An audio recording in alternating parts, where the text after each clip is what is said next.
globally, Southwest Asia, South Korea, and Japan.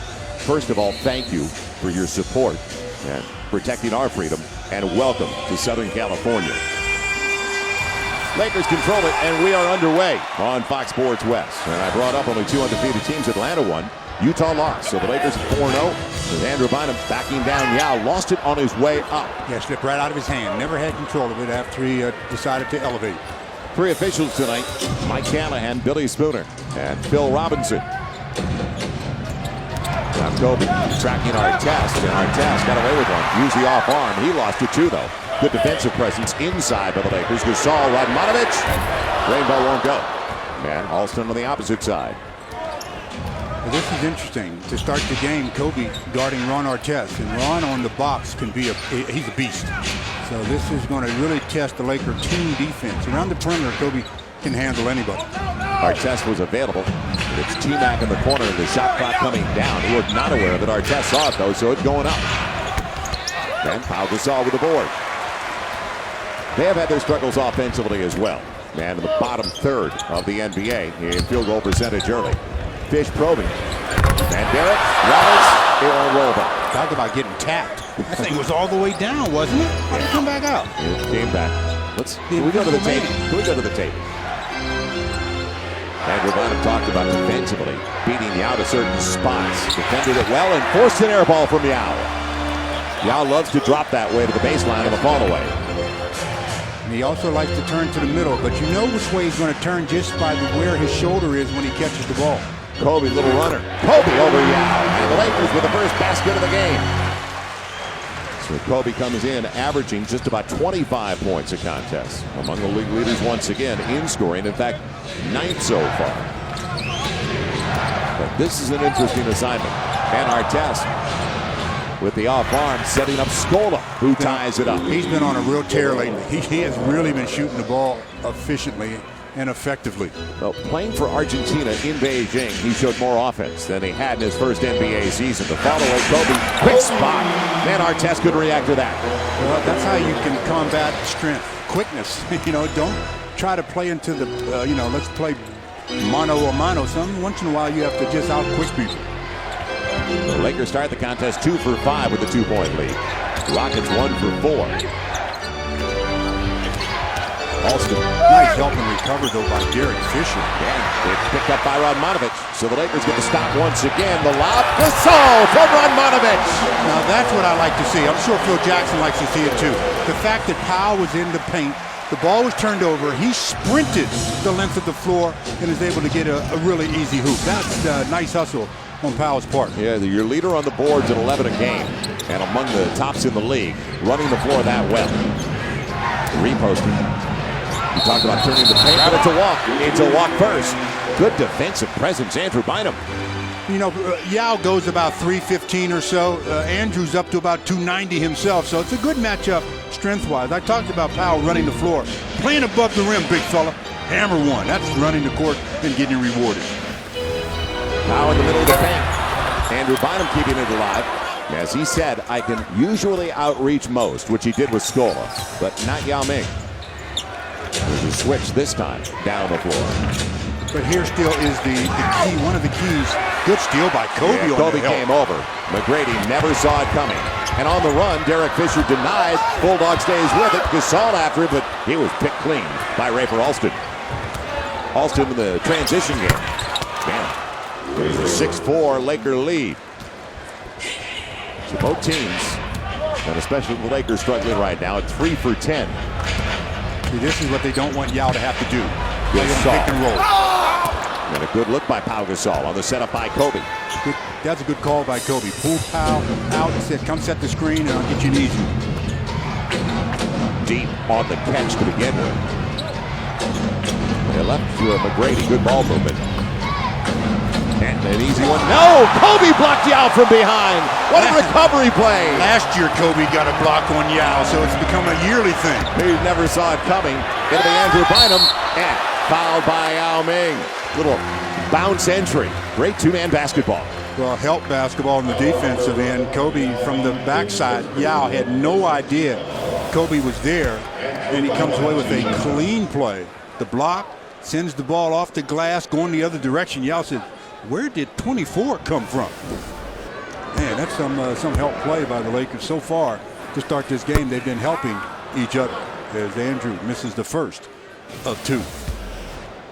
Our Carl's Jr. Exmo shows Kobe up, and he was up there, boy. And Yao was not going to dunk it. He was going to glass it in. And that's one of the reasons why I tell you, if you're there, you're 7'6", go up with two hands. Even though Kobe is behind you, you don't see him, you're just going to put him in the basket with the ball. But if you try to be cute, be finesseful, that kind of thing will happen to you. So both teams with good records. 4-2, the Houston Rockets, leaders in the Southwest Division. The Lakers at 4-0, atop the Pacific. They're both struggling from the outside. And thrown away by Alston. It'll go the other way on the turnover. And let's see if they give it. They're asking Billy Spooner for help. No, it'll belong to the Lakers. You know, I was saying a little earlier that when Tracy McGrady had the ball, he still may be the key to their team, their success, though. I talked about Artest and what he'll bring and how he'll help them to another level. But that's working on the assumption that Tracy McGrady will stay healthy and be able to do what he can do. Andrew Bynum tardy on the pass to begin with, and points off the turnover. He was indecisive, and Kobe was available the first time, not the second. But again, Ron Artest is so strong there. He just walked his way through that pass. Draped all over Kobe. Man, Artest was not even going to let him after the whistle. Talk about an intense character. He gives up nothing easy. That's one thing about Ron Artest. One of the reasons why he's at the top of the heap when it comes to defensive players. So that was an easy one, though. He was playing Kobe tight, and the pass was just laid out there for him and picked it off and went to distance. Defensive Player of the Year on Kobe right now. That was back in 2004. Fish, good clean look. And two for Derek now that looked like they were going to go down. So Houston looks for the lead. And the Lakers, ice cold, 3 for 12. Yao with the left hand. That's the way you finish. He wasn't going to lay it up that time. No. So Houston has the lead. Gasol beats him down the floor, but Scola smacked it away. So recovery and good transition defense by Louis Scola. Nobody picked up Alston. And that is his game. Don't forget, he had a career-high 8 3-pointers against the Lakers in a game in the second half of last season. He's got 7 of their first 11. He's got so many guys that can, hurt you if you don't pay attention. Behind Bynum, but recovered. A break for the Lakers. Gasol, quick, and then they throw it away anyway. Another turnover. Behind the back, it's McGrady. Man, Scola will put it back. So the Lakers ball watching after they initially got the stop. And now a 13-7 lead, 6-point advantage, and concern for Phil Jackson and the staff. I talked about the Rockets. They hang their hat on their defense, and that's what really is going to give them success. It's sort of what the Lakers are hoping to do. Poor pass, another turnover, and already it's 7-2 in points off turnovers before this transaction. Man, make it 10-2 now in points off mistakes. That's a 12-0 run for the Rockets. And don't forget about what happened in the first game of last season when Houston had that big lead, saw the Lakers come all the way back. Yeah, Houston still won it. 5:27 to go here in the first. The Lakers jumped out to a 6-2 lead, and since then it's been all Rockets. They have opened up a 16-7 advantage thanks to the 3 by Tracy McGrady. Fox Sports West presents Lakers basketball, brought to you by Corona, official sponsor of the timeout. By Jack in the Box. Come try our teriyaki bowls. Choose chicken or steak, topped with broccoli, carrots, and teriyaki sauce. They're back and only at Jack in the Box. And by Nissan. See your Southern California Nissan dealer today for great deals. 5:27 left to go in the first quarter. The Rockets with a 16-7 lead, and they just gone on a 12-0 run. Hey there, everybody. I'm Patrick O'Neal. Well, so far, the Lakers perfect on the season, 4-0, looking to go 5-0 for the first time since the 2003-2004 season. They have that winning mentality. Phil Jackson told me similar to those teams he had with the Bulls that won 72 and 69 games. It's okay for the Lakers to have this winning mentality, but if they want to stay in the same class with those Bulls teams, this next week will be very telling. On the road at Dallas, at New Orleans, then back home against Detroit. Phil said win those, we'll start to talk comparisons. By the way, the record to start a season unbeaten, the Rockets won 15-0 in 93-94. Lakers 11-0 in 97-98. But Joel, as you mentioned, this next week the schedule tightens up. Big time. Last touch. They saved by the Lakers, and Andrew Bynum had the opportunity for the putback. Phil Jackson also, in adding to what Patrick just mentioned about the Lakers head coach, he really doesn't look at the numbers until about 20 games in to get a feel for what they are going to be, personality-wise, as a unit. I mean, that's what it takes generally, just to know what your team is lacking, what they need most work on. Yeah, you have to play a number of games. You can't do it after 2 games like everyone expected after they waltzed through the first 2. McGrady with good defense by Radmanovich. Didn't have a choice. The shot clock was all the way down to 2 when he released it. So the Lakers get the stop. Now can they stop the 12-0 run? Well, they got to go on the inside to Powell.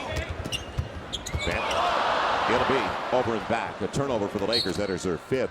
Before that, turnovers were even at 4 apiece, but it was 10-2 in points off mistakes, favoring the Houston Rockets. So another giveaway by the Lakers, as they're averaging just about 15 turnovers a game compared to 12 for the Rockets in the early going of the season. Well, against any team, you want to limit your turnovers, but against a good defensive team, you want to make sure you get X number of shots, because all the shots are generally going to be contested. It's going to be tough.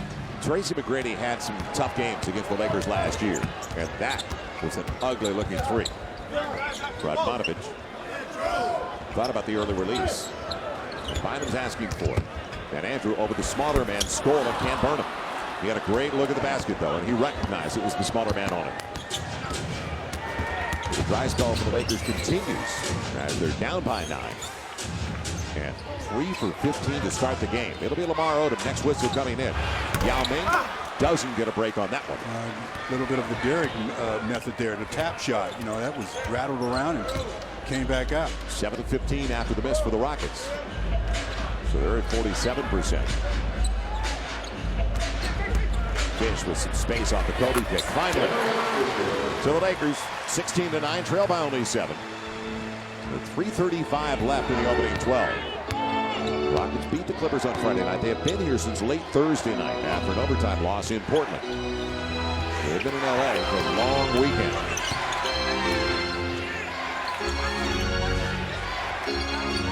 Yao backing his way into the jump hook. Yeah, that's the shot. That's what I was talking about, where he doesn't really have to elevate very high, but he does the little quick one off the right-hand hook, the right-hand jump hook, and the left-hand jump hook. Kobe trying to weave his way inside, but it's on the deflection over to Artest. So 6 turnovers. Scola. And it'll be foul on Gasol. Couple of free throws. Smart play. He kind of lulled him to sleep, and then he took off. Change of direction, change of pace, but yet it comes after another turnover by the Lakers. So this first quarter isn't going to be one that they're going to want to look at very often. 2:56 left to go here in the first 12, and the Lakers down by 9, going on 11. Stuttering start for the Lakers, to say the least. Way too many turnovers. They've had 6 giveaways already, and they're shooting just 25% as they trail the Rockets early by 9. That's the key, though. It is very early. Well, win a pair of tickets to an upcoming Lakers home game, courtesy of Verizon Wireless. And to enter, text Lakers to 66196 by the end of this evening's game. 1 winner per contest. Sweepstakes open to residents of LA, Ventura, Riverside, San Bernardino, and Orange counties. You have to be 18. And for all the rules, just head over to Lakers.com. So you always worry when there's only 2 games in 8 days, because you worry about the rhythm, the continuity at the offensive end, and it's been lacking for the Lakers. Well, the only good thing about 2 games in 8 days is if you have injuries, they can heal up. That's the only good thing about it, because you get out of rhythm. There's no real flow to your game. You always have to seemingly like jump-start it after the first 12 to 15 minutes. So we'll see if the Lakers can start to jump-start this one, as they have fallen behind by right now 10, as I said, going on 11. Now Scola, the 28-year-old from Argentina, already with 5 and 6 boards, averaging 13 and 7 over their first 6 games of the season. Well, everybody should have boards. The Lakers shooting 25%. Their whole team should be getting boards. Now the Lakers come in number 1 in the league in rebounding. So they've got a slight edge there, but that's on their only edge, as Scola makes it a 12-point deficit. Deepest for the Lakers so far, and Yao tapped it away. Another turnover. 7 already for the Lakers. And on the run, Alston does not get the roll, but Yao's there to clean it up. From bad to worse. So 22-9. You just have to be crisp with your passes. There's another one. Farmer almost very gave it away. close to turning it over. Good pass. As Artest on the reach should have the foul. If it is, it's his second. And it is. Number 96, So Artest is going to sit down. That'll bring in Brent Barry probably. Again, the transition game after the steal, the turnover, and Yao at the inside position misses the first little one, but doesn't even really have to jump for the second tap. Just reaches his arm back up there and gets it to go home. So the 5 on the floor now for the Lakers is the reason Farmar came in along with Lamar Odom. Joining starters Pau Gasol and Kobe. Wow, I thought Aaron they'd bring Brooks. Brent Barry in for Ron Artest, and they bring in their smallest player. So they've got two small players in the backcourt, but their team defense is pretty good. First round pick of the Rockets last year checks in. 26th overall. And a first team all Pac-10er. His senior season with the Oregon Ducks. So the Lakers get a couple of free throws. Now it's only an 11-point deficit at 22-11. Let's see if they can cut into it. 2:20 to play in the first quarter. This guy, Aaron Brooks, is a little blur, so you got to really work on keeping him in front of you. Alston available again. Not close. And Lamar Odom snatches it. Lakers have numbers. Ariza was on the back door. They're going to really have to help there. Kobe and the foul as he spun and Yao came over to help out. He knew he had the mismatch with Alston and was going to capitalize on that. What surprises me is that they're going to put one of their small guards on Kobe. Rafer Alston is the guy that they put on him this time down. I would think that they would say, okay, let's put him on Trevor Ariza and put Tracy McGrady on Kobe, but maybe Tracy doesn't want that assignment. 2 fouls now on Yao, so let's see what's going to happen in the final 2 minutes of this first quarter. Kobe can't get the first of 2. The Lakers have not been all that efficient at the free throw line over the first 4 games. And Chuck Hayes taking over for Yao Ming. So Hayes in his 4th year out of Kentucky. He got a shot with the Rockets in 2005, 2006 season. He was not drafted. Played in the D League with Albuquerque. Well, he's not an offensive weapon on the perimeter. He's a good offensive rebounder. He sneaks in, get inside position. He's there basically for his defense. Speed in the backcourt for both teams now. Brooks matching up with Farmar. Long one for Alston. Inside of 10. See, now don't help on him. Keep your defense strong by not helping. Scola, who looked better offensively, but that was a tough look for him. And the shot clock was coming down. And the Lakers get the stop. 90 seconds to play. Just come right back to Kobe. Ariza got him on the run out. Man, it's going to be a charge. No, a block. A block on Hayes. That's what he does. Well, he stands in and takes more charges for big guys than you think should be allowed. Maybe there should be a rule. Big guys aren't allowed to take charges. I don't know. But he steps in and they ruled that a block. He wasn't in the restricted area, that's for sure. So he must ruled that he was on the move because he was a good foot or more outside the restricted area. So the Modesto native Chuck Hayes with his first foul. They're long over the limit. And Trevor Ariza gets the first of 2. They've got depth down on the baseline, and you and I were talking about before he came on the telecast. You think of Artest as a bruiser. Well, the real bruisers are Hayes, Landry, and the guys that are ready to bang in the tough, dirty work like Louis Scola downstairs as they check in. Carl Landry for the first time. And don't forget Friday, Lakers Pistons right here on Fox Sports West. It all starts at 7 o'clock for the Laker Live pregame show. So that's the end of a busy stretch for the Lakers with 4 games in 6 days. 8-point deficit. Landry hot against the Clippers. In fact, he was the difference maker against the Clippers with 20 points in that game. Shot clock down on Alston. It'll be McGrady. He'll beat it. He won't get the bucket, though. But a second chance opportunity. Aaron Brooks. He nails the triple. Well, again, turnovers and second chance opportunities. Those are 2 things that can really put you in a hole. Rockets 3 of 6 from beyond the arc. Another turnover. 8 already for the Lakers. They're outscored 14-2 in points off mistakes. You notice how their defense funnels a lot to the baseline because it really cuts down your options as to what you can do via the pass. Plus, everybody then knows where you're going. 2-for-1 opportunity for Aaron Brooks. Getting into the paint. Second chance again, and it got the rim. It got the bottom of the rim, so they can slow it down with the shot clock and game clock separated by about 6 seconds. So everything working Houston's way right now, beating the Lakers with a punch. Yeah, the Lakers look flat-footed. I mean, they look like they've had too many days off. Brooks all the way to the hole. It'll count. Fouled by Gasol. There's a good example of that speed I was talking about with Aaron Brooks, and a nice job of making the quick jump, keeping the ball in your offhand and catching Powell by surprise. Powell never did get a chance to really make a block on the ball. He just reached up as the quick left-handed shot leads to a three-point opportunity. They called it on Ariza on the reach, not the body of Gasol. 10.9 to play, and the biggest lead of the game now for the Houston Rockets at 28-14. The Lakers #1 in points allowed in the NBA, 85 a game, giving up 28. Kobe, last shot, it'll go. So the Lakers trail by 12, shooting only 29% in the first 12 minutes of play. They should be down more than 12 the way they've played, not only the way they've shot, but the way they've turned the ball over. But the beauty of a 48-minute game is just that. It's 48 minutes. The Lakers have 36 more to see if they can do something about cleaning up their act and getting yet another victory.